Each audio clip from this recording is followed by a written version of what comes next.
dây uhi cây adia ava dây uhi hen ca lung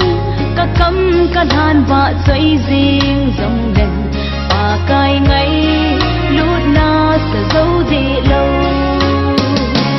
và nổi lên xít cùng pi cây ai hen và cài tiếng nghìn vì sông lên thì tuôn ca và cài ngày lút na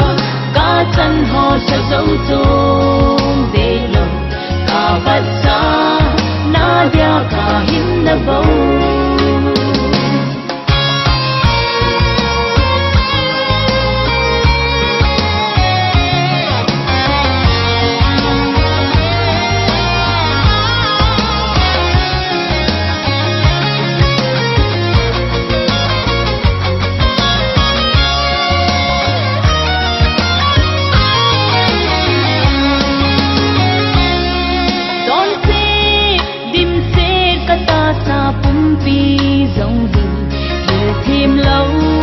gan cha bằng bếp ahi ni tin son da na nang ka va choi na din sa gao vin i ra kai nei hilin pa noi lên se kum pi hi ke ya hi hen